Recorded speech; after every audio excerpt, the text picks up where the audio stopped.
Bom, ah, vamos à resolução aqui dessa questão que diz o seguinte: na escolha de um material utilizado em uma indústria química, avaliou-se uma propriedade organoléptica desse material.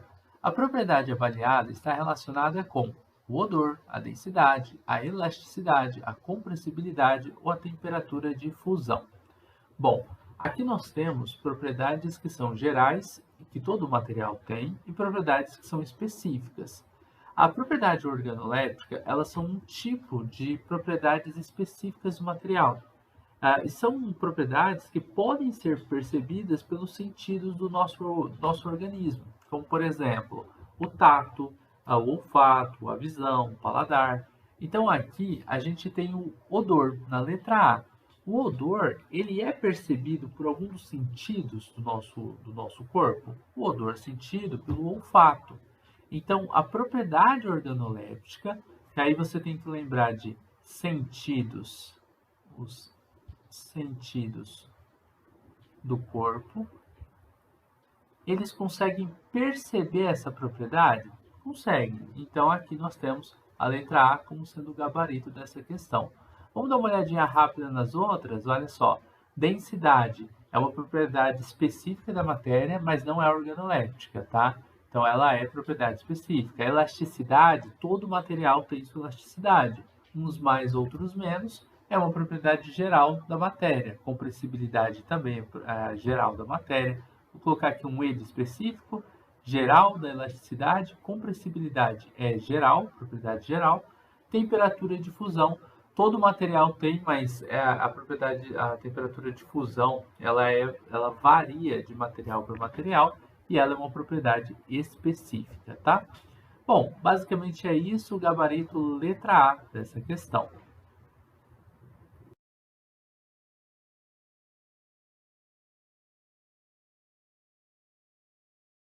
Bom, vamos à resolução dessa questão que diz o seguinte: o método experimental para verificar se um material homogêneo é constituído por uma ou por duas ou mais substâncias diferentes baseia-se no estudo de mudança de estado de agregação, ou seja, mudança de estado físico da matéria, desse material em função do tempo.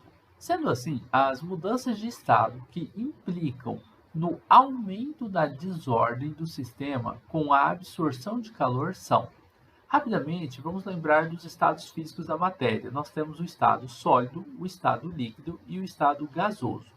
E existem as mudanças de estados físicos. Do sólido para o estado líquido, a gente tem a fusão. Do estado líquido para o estado gasoso, nós temos a vaporização. Lembrando que vaporização é um nome padrão que a gente tem para essa mudança. Só que a gente tem tipos de vaporização. Temos 3 tipos diferentes. Temos a evaporação, que acontece em menores temperaturas, né? Temos a ebulição e temos a calefação. Vou dar um exemplo de cada.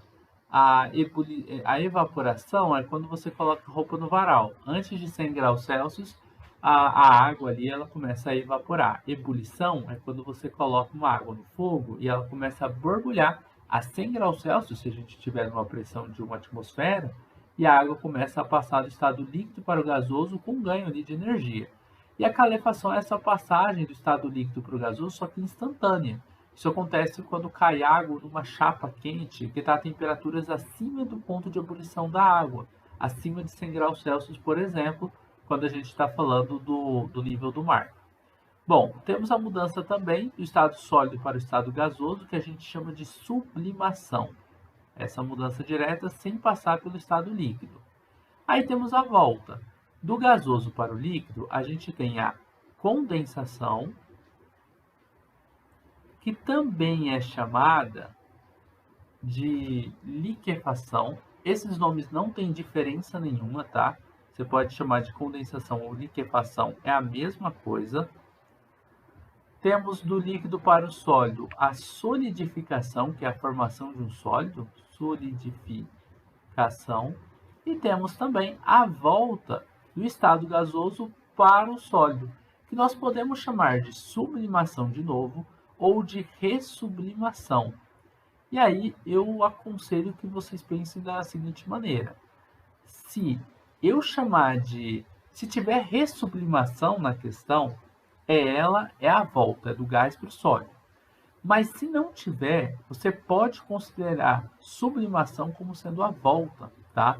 Hoje em dia, o termo mais correto é utilizar o ressublimação, mas isso vai depender de banca para banca, de autor para autor, tá? Então, ou você vai chamar de ressublimação, que é esse nome, dependendo o autor, dependendo a banca, ele vai considerar como sendo sublimação mesmo. Aí vai do bom senso. Se tiver a palavra ressublimação, ele está considerando aí que do gás para o sólido, o nome que a gente usa é ressublimação, tá bom? Se não tiver, mas a sua única opção for falar que do gás para o sólido é sublimação, você pode sim considerar, caso as outras você tenha certeza que estão erradas, tá bom? Então vamos lá.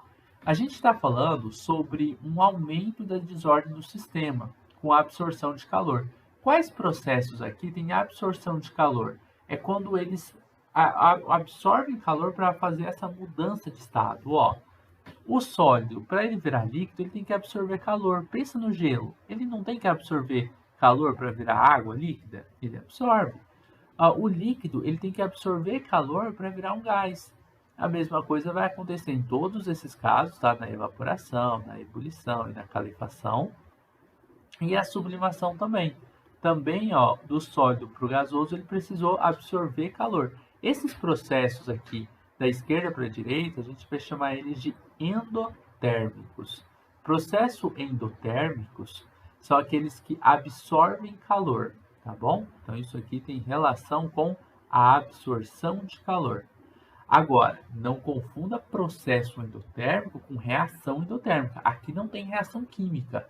Aqui é um processo de mudança de estado físico da matéria, tá? Não é uma reação endotérmica, é um processo apenas.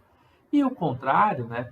Do gasoso para o líquido, do líquido para o sólido, ou do gasoso direto para o sólido, todos esses processos aqui, eles liberam calor. Então, são processos, vou colocar aqui um P de processos, exotérmicos, tá? Todos liberam calor. Então a gente já sabe que a nossa resposta, o que a gente está procurando, vai estar aqui, ó, ou é sublimação, ou é fusão, ou é vaporização. Lembrando, claro, que vaporização tem 3 tipos: evaporação, ebulição e calefação. Qualquer um desses nomes que seja utilizado no lugar de vaporização está certo, tá bom? Então vamos lá. Primeiro, solidificação e sublimação. Solidificação não pode, porque é um processo exotérmico, tá lá embaixo, ó. Solidificação, não pode. A sublimação estaria certa. Vaporização, ok. E condensação, errado. Condensação é aqui, ó. É um processo exotérmico. Fusão e liquefação. A liquefação não pode, né? A fusão tá ok, mas a liquefação aqui, ó, não pode. Ela é um processo exotérmico. Ebulição, ok, tá bem aqui, ó. E fusão, ok também. Letra D é o gabarito dessa questão. A letra E fala de evaporação, que estaria ok, só que falou ressublimação, tá? Se ela tivesse dito sublimação aqui, eu consideraria que o autor desta questão, ele está utilizando, se não tivesse o ressublimação, ele está utilizando aquele nome sublimação de sólido para gás e de gás para sólido. E aí eu ia considerar isso como errado, embora isso aqui seria questão para tentar anular a questão tranquilamente. Só que é bom você ter essa noção que tem o nome sublimação, o ressublimação seria o mais correto de estar utilizando hoje em dia, só que muitos livros mais antigos, alguns autores acabam utilizando sublimação também. É claro que esse tipo de questão, ó, colocou ressublimação, aí não tem erro. Você já sabe que é de gás para sólido, tá bom? Então tá errado. A única que está certa é a letra D de dado, que tem os processos de absorção de calor que aumentam a desordem do sistema. Lembrando que a desordem do sistema ela é medida pela entropia, né, que mede o grau de desordem de um sistema. Bom, pessoal, terminamos aqui a resolução dessa questão. Espero que vocês tenham gostado da resolução deste exercício.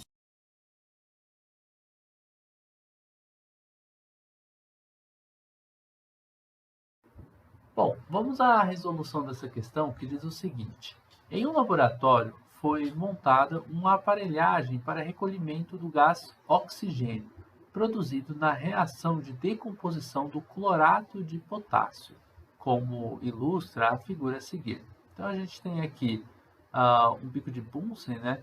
Ele aquecendo um tubo de ensaio. Dentro desse tubo de ensaio, a gente tem aqui o clorato.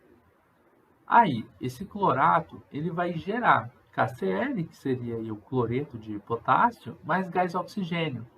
Como o cloreto de potássio é um sólido, ele vai ficar aqui dentro. Já o gás oxigênio, que vai ser produzido, o gás O2, ele vai entrar por esse tubo aqui, vai passar por este tubo e vai ser recolhido aqui, ó. A gente vai ter o gás oxigênio ficando aqui em cima, tá? Bom, então a gente tem aí o gás oxigênio sendo produzido, além, é claro, do cloreto de potássio.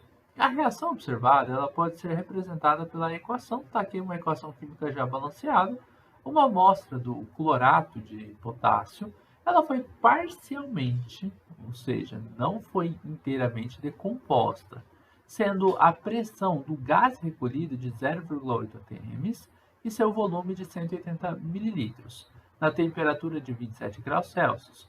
Considerando o comportamento ideal do gás, a massa de clorato de potássio que sofreu decomposição foi de aproximadamente.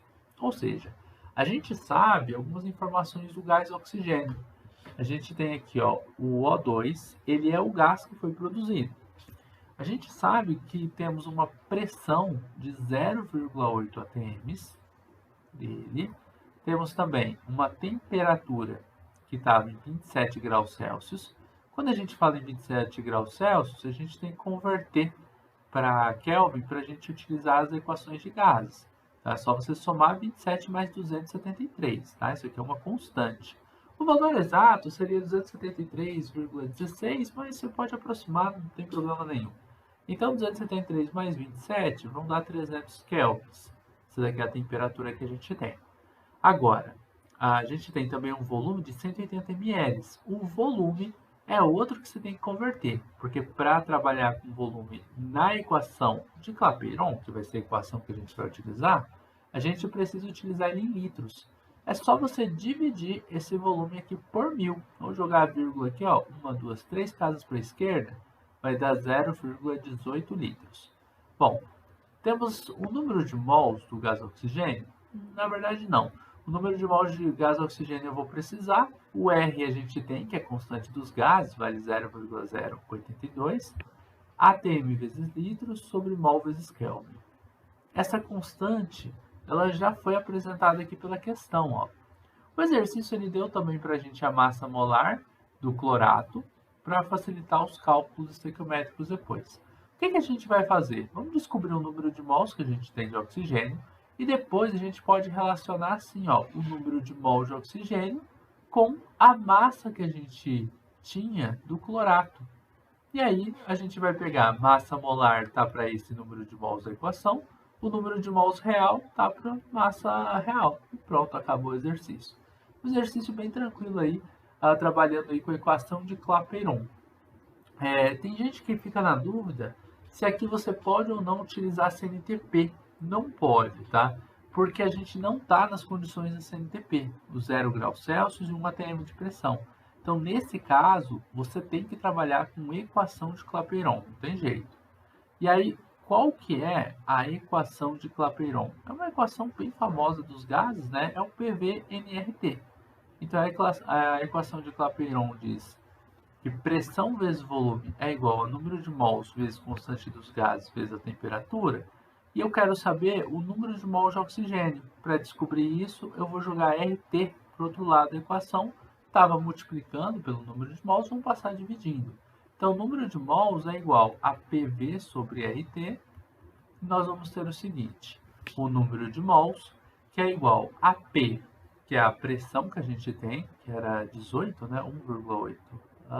Nem os dois, 0,8. O 0,18 é o volume, né?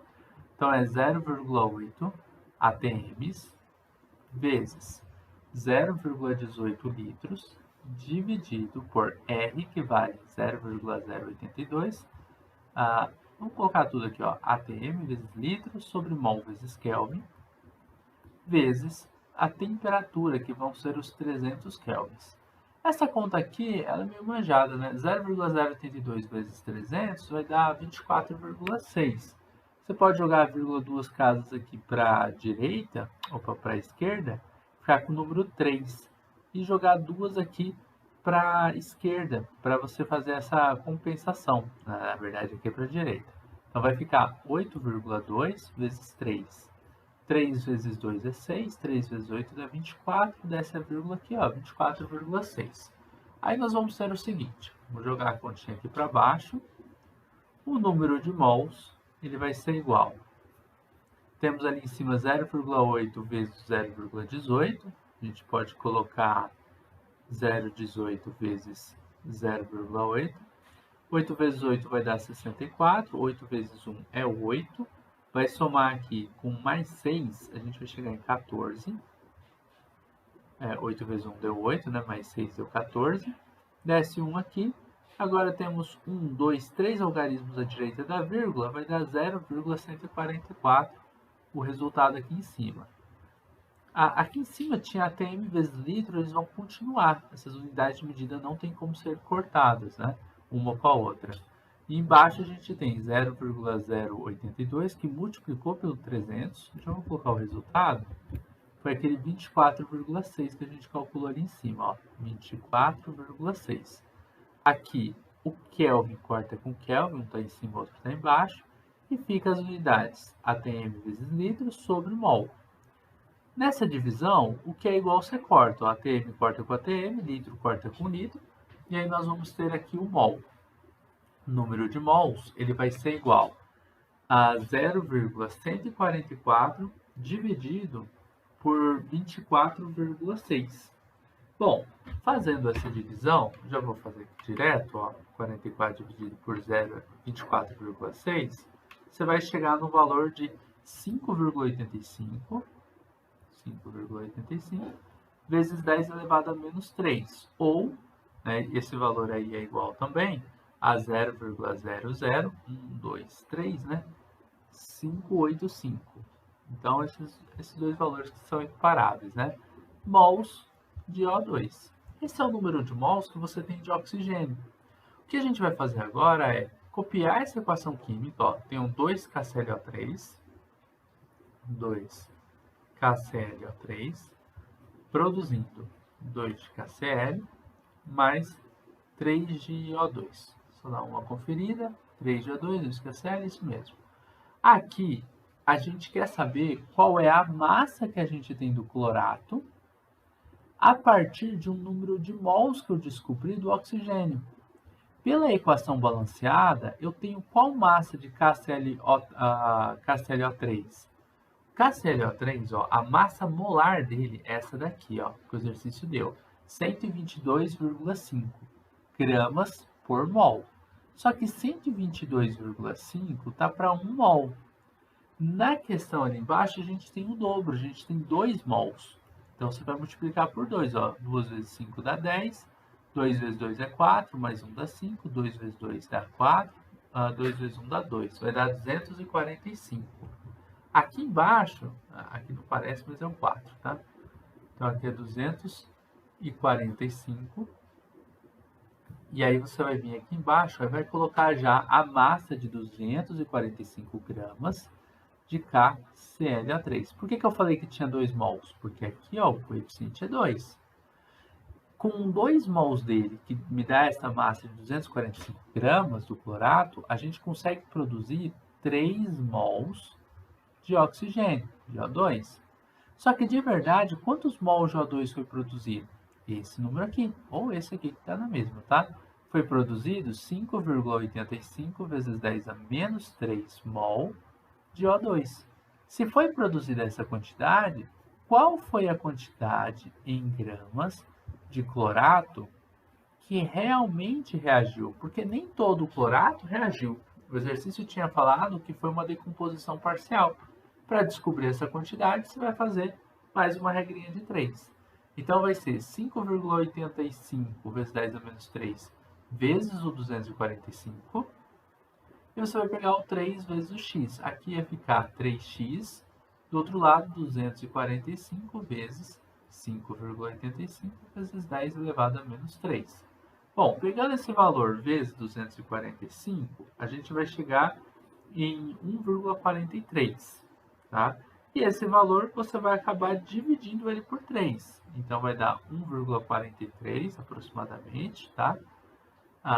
E aí a gente vai pegar, eu vou colocar o valor exato, ó, 245 vezes 5,85 vezes 10 a menos 3, dá 1,43325, tá?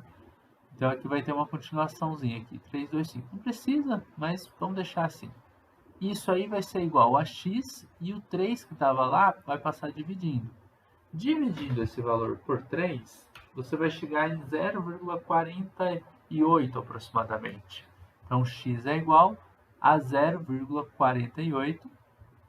O que? Esse valor que a gente está descobrindo é uma massa em gramas de KClO3. Então, gramas de clorato. Olhando no exercício, voltando aqui, ó, a gente tem um valor tudo em miligrama, ó. Nenhum valor aqui está em grama nas afirmativas. Então, aqui na resposta, você tem que pegar esse valor que você tem em grama e multiplicar ele por 1000 para converter para miligrama. Então, você vai ter essa vírgula andando 3 casas para a direita. Vai dar 480 miligramas de KClO3. Observem que lá em cima não tinha esse valor, tá? Mas esse valor ele é aproximadamente igual ao 490 miligramas de KClO3, que tem lá numa das afirmações, tá? Deixa eu ver onde que estava. 490 aqui, ó, na letra C, C de casa. Bom, possivelmente aconteceu isso por algum valor que eu acabei arredondando durante a conta, e por isso deu essa pequena diferença. Mas diferenças próximas assim, não é um grande problema não. Você tem que considerar algumas coisas, tá, para fazer os cálculos de maneira mais rápida. Bom, pessoal, pode ter sido até naquela parte dos 27 graus Celsius, lembra que eu falei que você soma com 273,16, não apenas 273. Aí isso já pode ter afetado aí o valor do nosso resultado, tá bom?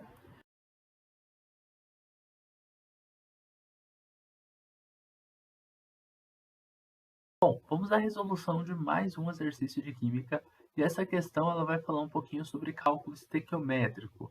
Bom, a reação de Sabatier ela envolve a reação do hidrogênio com o dióxido de carbono em temperaturas e pressões elevadas, na presença de um catalisador de níquel, cujo resultado final é metano e água. A reação de Sabatier é descrita pela seguinte equação, que já está balanceada. Dióxido de carbono reage com hidrogênio para formar metano e água. A reação descoberta pelo químico francês Paul Sabatier, ela tem sido estudada para remover CO2 da atmosfera artificiais como em espaçonaves. Considerando que o indivíduo libere para o ambiente 0,6 kg de dióxido de carbono, que é o CO2, por dia e que 80% desse gás será removido pelo processo de Sabatier, a massa de metano produzida por dia é de. Essa massa de metano que vai ser produzida, ela é produzida por meio da massa do dióxido de carbono que foi liberado. Como a gente sabe que a gente tem aqui 0,6 quilogramas, é uma massa de CO2, a gente pode converter essa massa para gramas para a gente poder trabalhar com a mesma unidade de medida que a gente vai ter na massa molar, que é gramas por mol. 0,6 kg multiplicado por 1000 vai ser igual a 600 gramas. Então, nós temos 600 gramas de dióxido de carbono produzidos por dia por um determinado indivíduo. Aí você vai fazer a seguinte conta. Observe que o exercício ele passa para a gente uma massa de CO2 e ele pede uma massa do metano, que é o produto da reação. Então você precisa conhecer tanto a massa molar do dióxido de carbono quanto a massa molar do metano, o CH4. Aqui o exercício passou algumas massas molares do hidrogênio, do carbono e do oxigênio para a gente poder fazer esse tipo de cálculo. O carbono ele tem uma massa que vale 12, o oxigênio sua massa vale 16. Como eu tenho dois oxigênios dentro dessa molécula, você vai dobrar essa massa para ter a massa total dos dois oxigênios. 16 vezes 2 vai dar 32. Temos também o carbono aparecendo uma única vez. Você vai multiplicar a massa dele por 1, o que vai dar 12. 32 mais 12 é igual a 44. Essa é a massa molar, em gramas por mol, de dióxido de carbono. Já para o metano, temos o carbono aparecendo uma vez, sua massa é 12, e o hidrogênio, que tem uma massa igual a 1, vai aparecer 4 vezes, então vai dar 4 total. Somando 12 com 4, vão dar 16 gramas por mol, a massa molar do metano. Agora, vamos copiar a equação que tínhamos acima.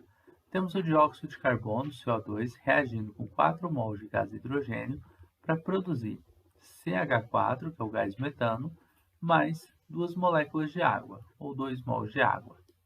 Bom, essa é exatamente essa equação que estava aqui acima, ó, já balanceada.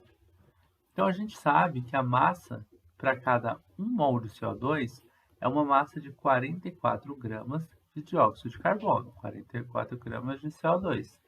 E isso vai produzir uma massa de metano de 16 gramas por mol. Como eu só tenho 1 mol dele aqui, vai produzir 16 gramas de CH4. Agora, o exercício falou que a gente tem 600 gramas de CO2 e que 80% desse gás será removido pelo processo de Sabatier. Não é 100% do gás. Se fosse 100%, os 600 gramas seriam removidos. Como é 80%, a gente vai fazer uma regrinha de 3. Você vai pegar 600 gramas, é 100% do CO2, 80% desse CO2 são X gramas. E vamos fazer essa multiplicação cruzada. Você pode simplificar cortando o zero de cima com o de baixo, e aí você vai ter 600 multiplicado por 8, o que vai dar aí um valor de 4.800. Bom, 8 vezes 6 daria 48, né? Em vez dos dois zeros ali, ficam zeros aqui embaixo. Aí ele vai acabar sendo dividido pelo 10. Então a gente vai ter x igual a 4.800 dividido por 10, o que vai dar 480 gramas de CO2. Essa massa que eu calculei de CO2 é a massa que realmente será retirada de CO2 para produzir metano. Então a gente pode colocar aqui embaixo que teremos 480 gramas de CO2 que realmente vão reagir para produzir metano. Agora, quantos gramas de metano serão produzidos, a gente vai descobrir a partir de uma outra regra de 3. Você vai pegar o x e multiplicar por 44, que vai dar 44 vezes x, e o 480 vai multiplicar por 16, então é 480 vezes 16. Vamos às multiplicações. 480 multiplicado por 16, vamos ter aqui 6 vezes 0, que dá 0, 6 vezes 8 dá 48, 6 multiplicado por 4 é 24, mais 4 vai dar 28. 1 vezes 0 vai dar 0, 1 vezes 8 é 8 e 1 vezes 4 é 4. Somando esses valores, teremos 0, 8, 16, 4 com 2 é 6, mais 1 dá 7. Então, dá 7.680. Temos aqui 7.680 e do outro lado, 44 multiplicando pelo x. O 44 você já pode representar ele dividindo aqui embaixo. E o x vai ficar isolado do outro lado da equação. Aí nós teremos essa divisão para resolver. Temos aqui o 7.680 dividido por 44. 44 vezes 2 não dá, né? Vai acabar passando de 76. Então, vezes 1 vai dar 44 aqui. Temos 6 menos 4 dá 2. 7 menos 4 dá 3 e desce 8. Agora você vai ter que fazer algumas multiplicações. 44 vezes 7 ou vezes 8 deve ser algum valor que chegue próximo desse valor aqui de 328. Eu vou tentar com 8, vamos ver. 44 multiplicado por 8. Sei não, acho que vai passar. Ó. 8 vezes 4 vai dar 32. 8 vezes 4 dá 32, mais 3 aqui vai dar 35. Então deu 352. Passou. Se eu fizer agora 44 por 7, vamos por 7. 44 vezes 7, ó. A gente vai ter 7 multiplicado por 4, que vai ser igual a 28. 28 aqui de novo, vai somar com 2, vai dar 30. Então, deu 308. Por 7 dá. Então, vou colocar aqui o 7. temos aqui 308 e vamos a uma subtração. 8 menos 8 dá 0, 2 menos 0 dá 2, 3 menos 3 dá 0.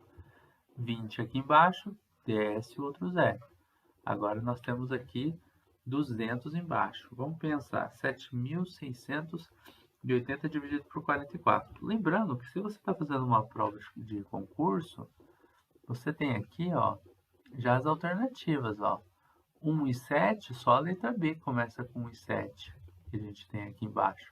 Então já saberemos o resultado. Dá até para a gente fazer os testes olhando já o que a gente tem aqui, ó. 44 vezes 4. Vamos ver se chega mais perto, ó. 44 multiplicado por 4 vai dar 16, 16 de novo, 17, né? 176 é o mais próximo que vai dar para chegar mesmo. Tá? Então deu 4 aqui, a gente poderia continuar fazendo a conta, mas olha só, já temos aqui um resultado que é o único que está próximo do que a gente quer, é 174,5. Então esse vai ser o resultado dessa divisão. Sempre que você está fazendo uma prova e ela tem alternativas, você tem que ir conferindo o resultado que você tem com as alternativas, porque aí acelera o processo de fazer os cálculos. Bom, basicamente é isso. Terminamos aqui a resolução de mais um exercício de química.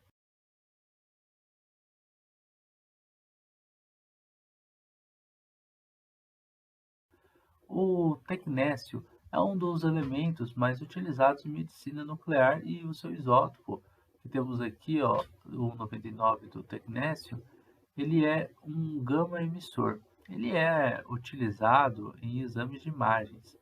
Uma solução contendo esse isótopo, ela é ingerida ou injetada no paciente e através da radiação gama emitida, os médicos eles podem obter imagens dos órgãos, como coração, fígado e pulmões. 12 horas após a aplicação da solução desse isótopo do tecnécio, foi detectado em um paciente um quarto da radioatividade inicial desse isótopo. Após 24 horas de aplicação, a porcentagem que restará no paciente será D.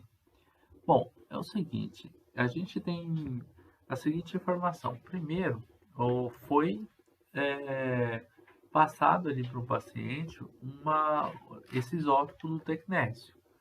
E aí, depois de um tempo, foi visto, depois de 12 horas, quanto que tinha ali desse isótopo no organismo dele. E aí já tinha um quarto. Um quarto equivale a o quê? 25%. Então você pode pensar assim, ó, eu tenho tecnécio, 99, depois que passam 12 horas, opa, passou-se 12 horas, a gente tinha 25%. Quando passou 6 horas, quantos por cento tinha? 50%. Se a gente passar mais 6 horas aqui, ó, se a gente chegasse em 18 horas, você vai pegar 25, vai dividir por 2, vai dar ali 12,5%. 12,5%. E se você pegar esses 18 aqui e passar mais 6 horas a partir dele, mais 6 horas, a gente chega em 24. 24 horas. Com 24 horas, você vai pegar 12,5 e dividir por 2. 12,5 dividido por 2 vai dar 6,25%. Então, depois de 24 horas, é essa quantidade em porcentagem que a gente vai ter desse isótopo no organismo ali do paciente, tá bom? Então, a gente tem aqui a alternativa correta como sendo a letra D de dado. Bem tranquilo, esse daqui é um exercício que fala sobre tempo de meia-vida, né? E em radioatividade.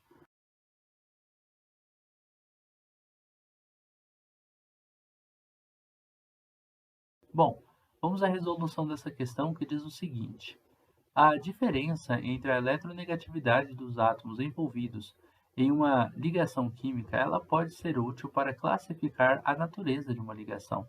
O gráfico a seguir apresenta valores de eletronegatividade de metais alcalinos e seus respectivos números atômicos. Bom, temos aqui o lítio, o sódio, o potássio, o rubídio e o césio, seus números atômicos e suas eletronegatividades. De acordo com os dados apresentados, o metal alcalino, que estabelecerá com o flúor a ligação química de maior caráter iônico, será o Lítio, sódio, potássio, rubídio ou césio? Bom, o flúor ele é um ametal. Quando você tem a mistura de um ametal com metal, de maneira geral, dizemos que temos aí a ligação iônica ocorrendo. A ligação iônica ela pode ter um caráter mais iônico ou menos iônico. Para o caráter ser mais iônico, a diferença de eletronegatividade tem que ser maior. Então, o flúor, que é o ametal, ele é um cara bem eletronegativo. Se a sua eletronegatividade é bem alta, ele precisa de um metal que possua uma eletronegatividade bem baixa para que essa diferença fique maior. Bom, desses metais que nós temos aqui, qual deles apresenta o menor valor de eletronegatividade? É só você analisar no gráfico. Ó. O césio está aqui, essa minha reta aqui não está muito boa não, aparentemente um pouco abaixo de 0,8. O rubídio e o potássio, que tem ali uma eletronegatividade um pouco maior do que o césio, estão acima de 0,8, abaixo, claro, de 0,85, mas acima de 0,8. Ou seja, como o césio tem a menor eletronegatividade, ele, em contato com o flúor, vai ter uma maior diferença de eletronegatividade, o que acentua o caráter iônico dessa ligação entre o flúor, que é um metal muito eletronegativo, e o césio, que é um metal pouco eletronegativo. Então, a alternativa correta para essa questão vai ser a letra E, que fala em césio. Bom, terminamos aqui a resolução de mais um exercício de química e se você gostou, não esqueça de deixar um like aqui nesta videoaula e de se inscrever no nosso canal no YouTube. Até uma próxima aula, um forte abraço e tchau, tchau!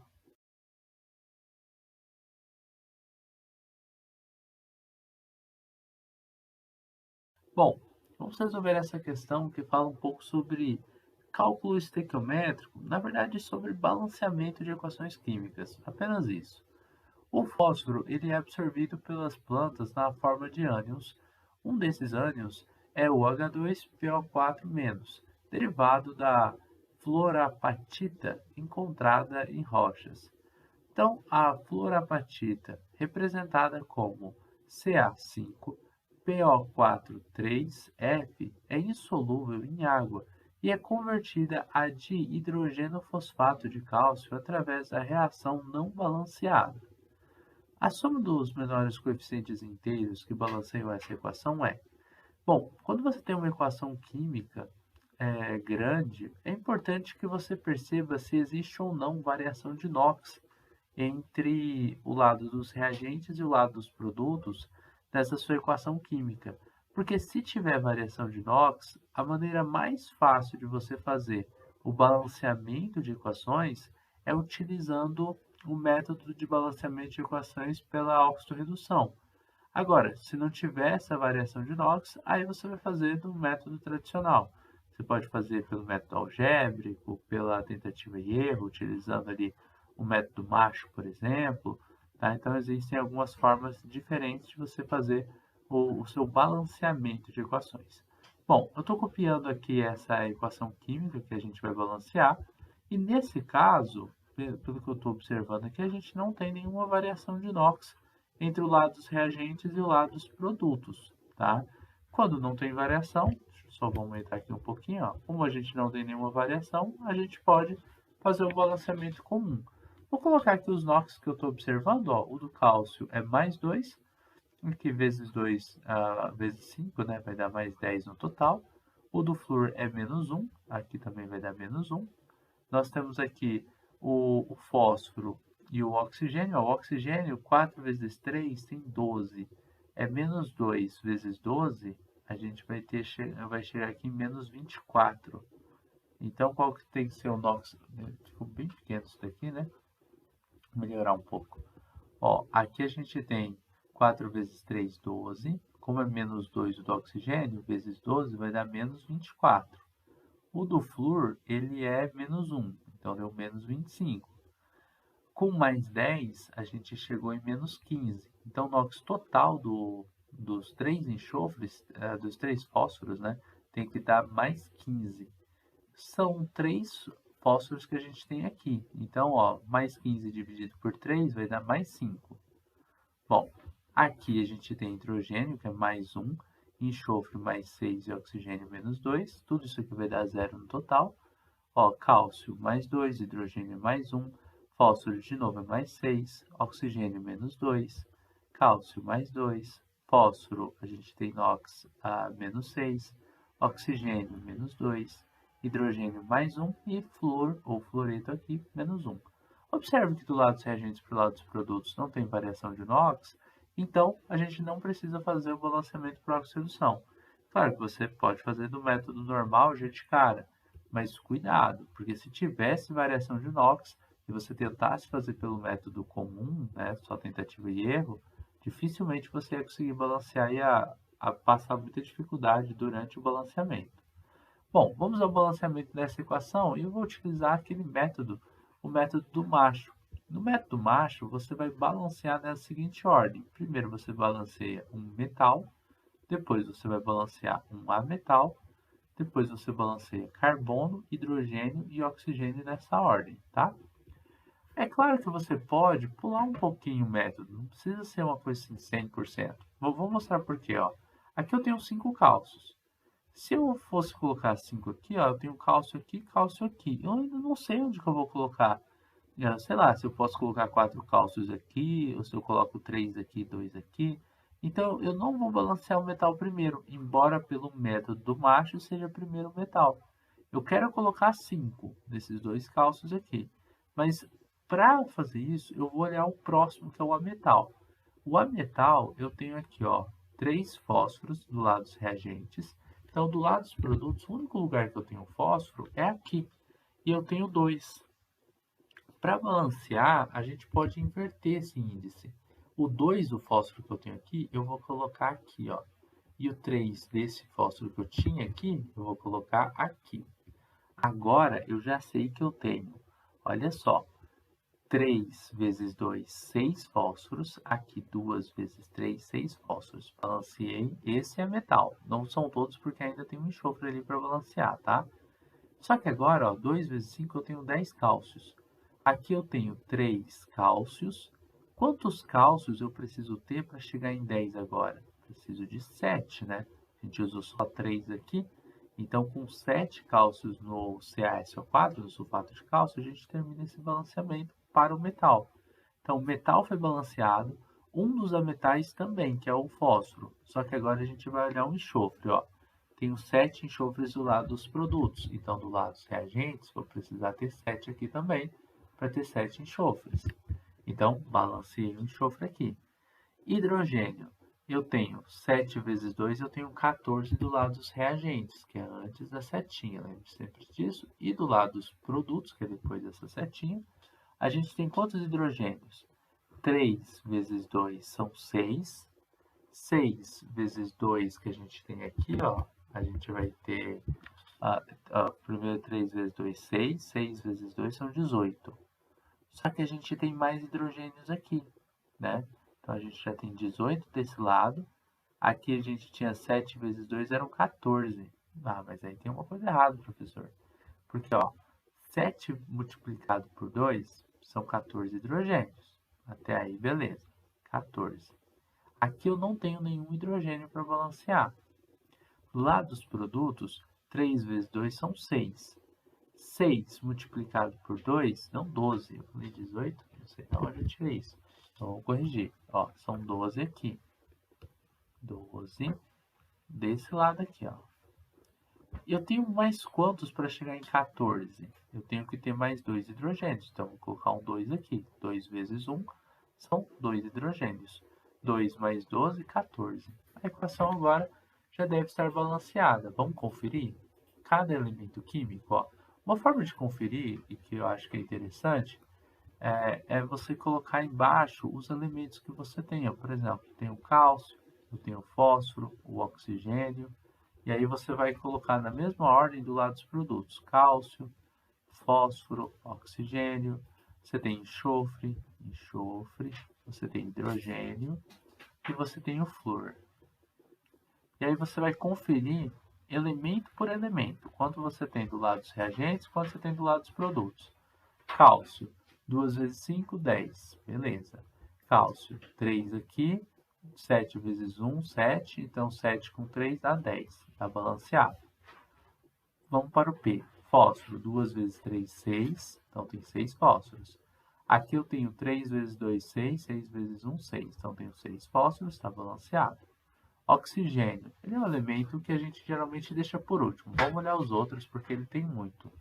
Ó, enxofre a gente tem 7 multiplicado por 1, temos 7 enxofres aqui. Do outro lado, enxofre tem 7 vezes 1, também temos 7 enxofres aqui. Então, o enxofre está balanceado. Agora, a gente vai observar o hidrogênio. Hidrogênio nós temos 7 vezes 2, 14, já tínhamos olhado. 3 vezes 2, 6. 6 vezes 2, a gente tem 12. 12 mais 2 que estão aqui no ácido fluorídrico, né? Então, 14. Flúor, nós temos aqui 2 multiplicado por 1, tem um flúor ali, né? Vai dar 2. E aqui tem um 2 vezes 1, que vai dar 2 também. Então, tá tudo balanceado. Possivelmente, o oxigênio também vai dar certo. Olha só. O oxigênio, a gente tem agora... Opa, essa linhazinha aqui tá aqui em cima. O oxigênio, a gente tem 2 vezes 3, 6. Ou 6, se você multiplicar agora por 4, vai dar 24. Então, temos aqui 24 mais 7 multiplicado por 4 vai dar 28. Então, temos aqui 28. 8 com 4 vai dar 12. Aqui vai dar 2 com 2, 4. Com mais 1 vai dar 52. 3 multiplicado por 2 são 6. 6 vezes 4 vai dar 24. Agora temos 7 multiplicado por 4, que vai dar 28, ó, o mesmo valor. 8 mais 4 vai dar 12. Aí temos aqui 2 mais 2, 4, mais 1 vai dar 5, 52 também. Então, dos dois lados, ó, mesma quantidade de oxigênio, 52. O exercício ele pede para a gente a soma dos menores coeficientes inteiros que balanceiam essa equação. Bom, os menores coeficientes inteiros são esses valores que a gente tem aqui, ó, 2 mais 7, mais 3, mais 7, mais 2, tá? Então, temos aqui 7 mais 7, que é 14. 14 mais 2 vai dar 16. 18 aqui, mais 3, 21. Então, deu letra E, alternativa correta para essa questão, tá? Exercício de balanceamento de equações químicas. Como é uma equação direta, ele não necessariamente é tão grande assim, esse exercício. Esse, no caso, ficou um pouco maior porque a equação química é maior, tá? Mas terminamos por aqui a resolução de mais um exercício. Espero que vocês tenham gostado. Se gostaram, não esqueçam de deixar um like aqui nessa videoaula e de se inscrever no nosso canal no YouTube. Forte abraço, até a próxima. Tchau, tchau.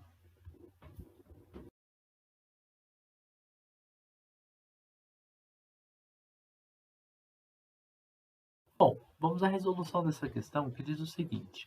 Um técnico preparou em um balão volumétrico 250 ml de uma solução diluída de ácido clorídrico a 20 graus Celsius, pipetando adequadamente 8,4 ml de ácido concentrado, 37% massa-massa, de densidade 1,19 gramas por centímetro cúbico, nessa temperatura de 20 graus Celsius. A concentração da solução preparada em mols por litro é de aproximadamente. Bom, quando o exercício ele fala para você que ele quer saber uma concentração em mol por litro, ele está falando de molaridade. A molaridade ela tem várias fórmulas. Molaridade é número de mol sobre volume. Você pode também representar isso como sendo molaridade é massa sobre massa molar vezes volume, já que massa sobre massa molar é número de mols. A gente tem que o número de mols é massa sobre massa molar. Então, aqui, essas duas equações elas são equivalentes. A gente apenas abriu, né, o número de mols em massa sobre massa molar. Mas, quando o exercício ele fala em densidade, ele dá um título, você tem uma fórmula específica para isso. É claro, lembrando que se você quiser fazer por fórmula, em todos os casos, né, você pode também optar por regra de 3. Aqui, se você estivesse fazendo por fórmula e você tem densidade, você usa a seguinte fórmula: μ da fórmula vezes a densidade vezes o título. Lembrando que esse título não é em porcentagem, tem que tirar ele da porcentagem. Você vai multiplicar tudo isso e dividir pela massa molar. E aí você encontra a sua concentração molar. Só que a concentração molar que você está encontrando é no volume que você está trabalhando, tá? Então tem que lembrar que a gente está trabalhando aqui com esse volume de 8,4 ml e tínhamos lá um volume de 250 ml que a gente quer trabalhar, tá? Na verdade é o contrário, né? A gente preparou a partir de 250 ml e foi retirado, né, foi pipetado 8,4 ml. Então, a concentração molar que a gente encontra aqui, ela está para os 250 ml, ou 0,25 litros. Agora, em 8,4 ml, na verdade, aqui, ó, a gente está trabalhando com qual concentração? Então, no final, ainda vai ter uma regrinha de 3. Perceba, é bem tranquilo. A gente tem aqui, ó, o título. Só que o título que foi dado, ele tem porcentagem. Essas fórmulas que eu coloquei acima é só para você saber que quando ele fala em concentração molar, você pode pensar nelas. No caso dessa questão, como tem densidade, tem título, você vai trabalhar com essa de baixo.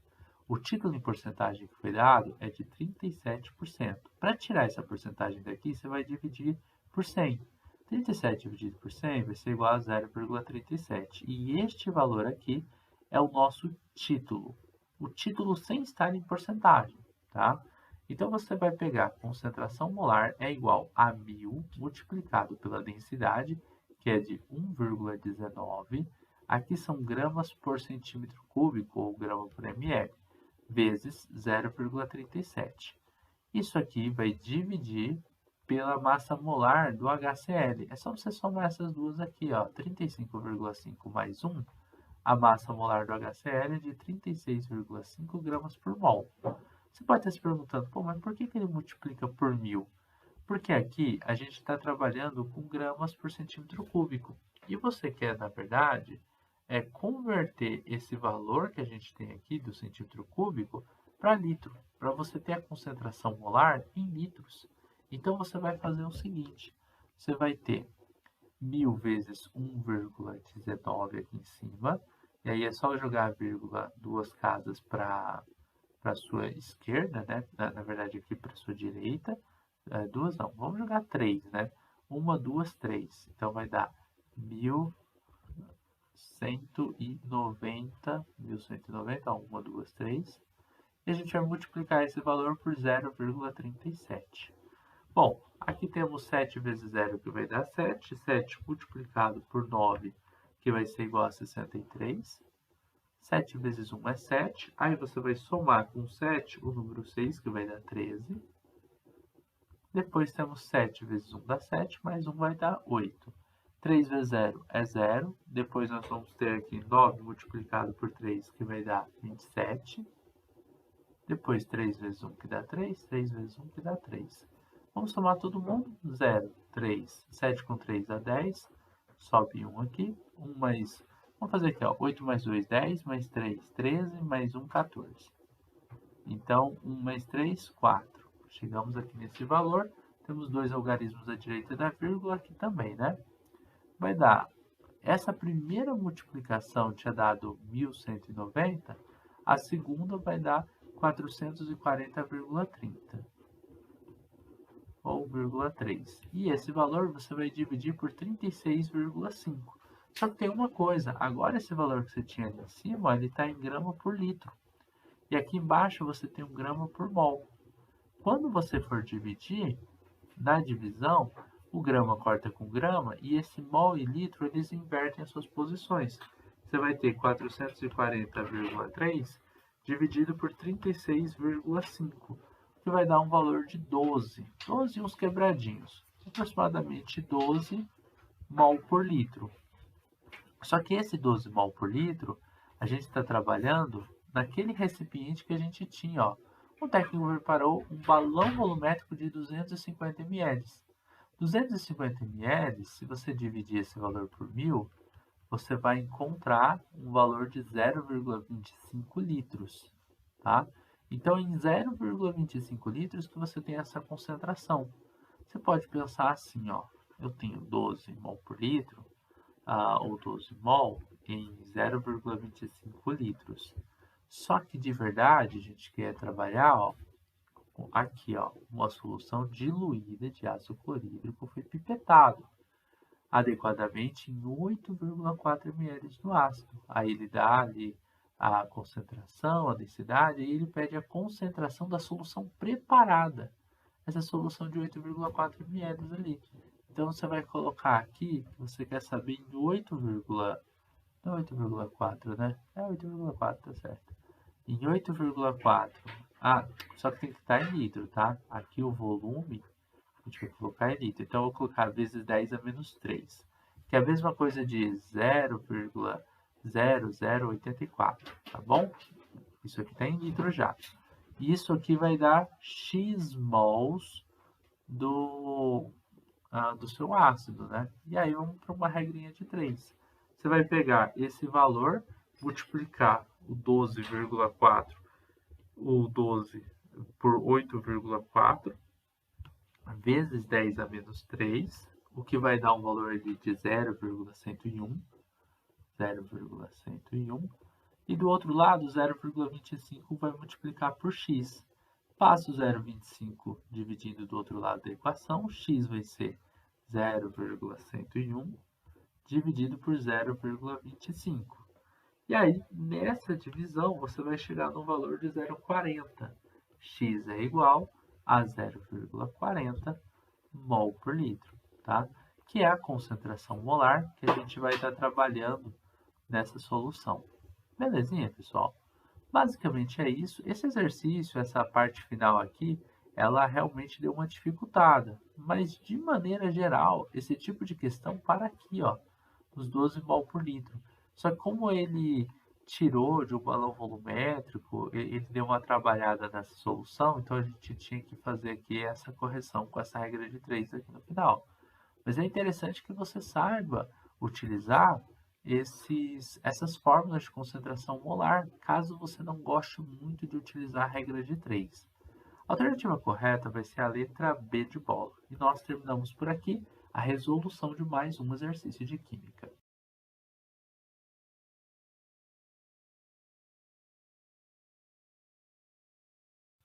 Bom, vamos à resolução dessa questão que diz o seguinte: o cloreto de tionila, composto inorgânico com a fórmula SOCl2, é um reagente químico muito usado em reações de cloração.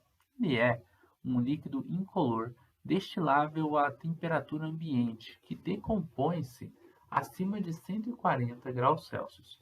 Ele é um composto de enxofre 4 formado por ligações químicas de natureza covalente. Afinal, são apenas ametais que nós temos aqui.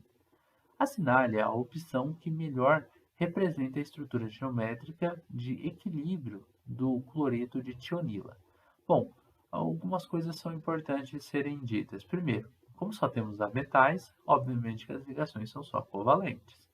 Para você completar o octeto, você pode pensar em utilizar o conceito de ligações coordenadas, ou você pode pensar com a expansão do octeto.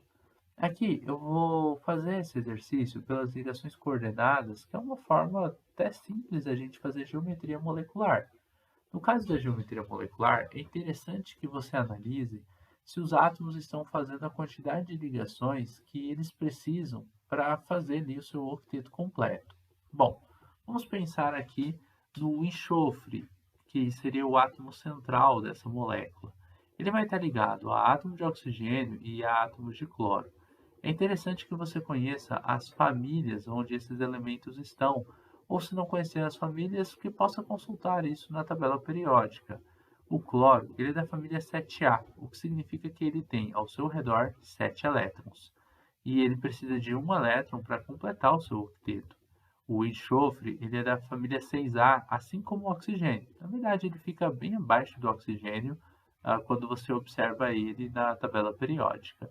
Então, nós temos aqui o enxofre com 6 elétrons ao seu redor. O oxigênio, ele também vai ficar com 6 elétrons ao seu redor.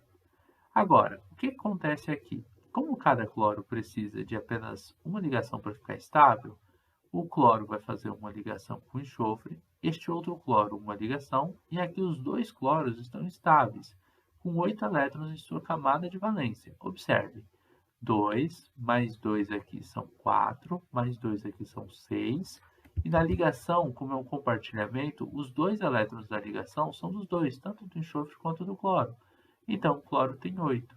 O outro cloro também tem 8 elétrons, mas se você observar o enxofre, ele também tem 8 elétrons. Se ele já tem 8 elétrons, não teria por que ele fazer ligações covalentes normais aqui com o oxigênio. O que ele faz, na verdade, é uma ligação que a gente chama de ligação de coordenação.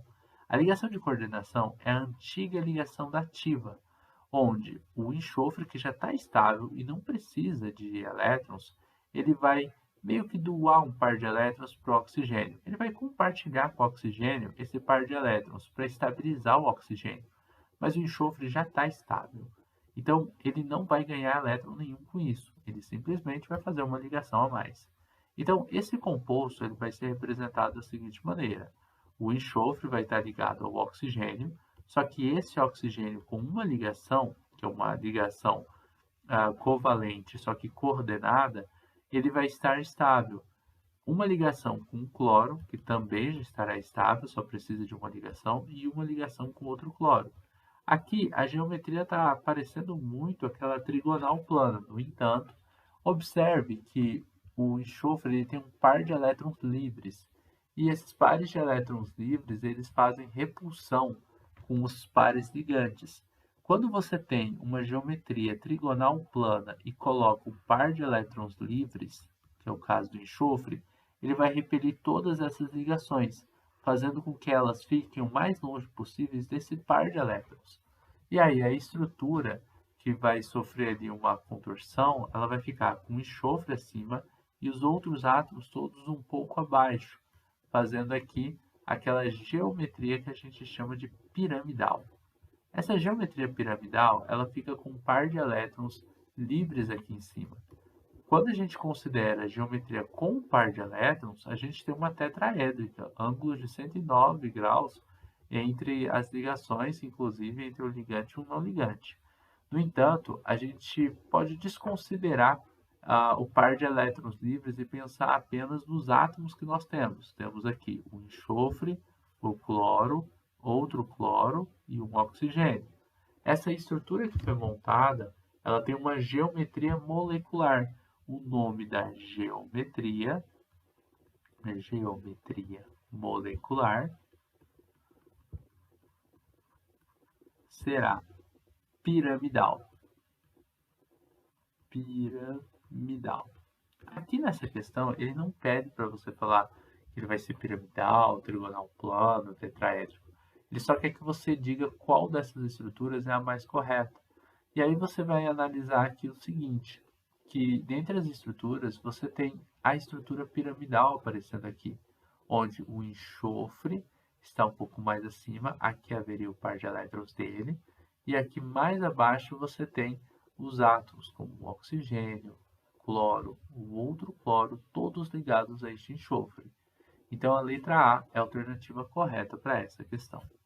Bom, o nome da estrutura é piramidal e é basicamente isso. Aqui nas outras estruturas, nós temos estruturas onde temos aqui, ó, ângulos de 120 graus. Em ângulos de 120 graus, a gente tem uma estrutura chamada de trigonal plana. Isso acontece tanto nesse caso aqui, quanto nesse segundo caso. Ó, uma estrutura trigonal plana e outra aqui trigonal plana também, tá? Todas de ângulos de 120 graus. E nós temos aqui outras geometrias que não se aplicam, né, a esse caso que a gente temos, que nós temos aqui deste composto inorgânico, tá? Bom, terminamos aqui a resolução de mais uma questão. A gente se encontra numa próxima aula. Forte abraço e tchau, tchau.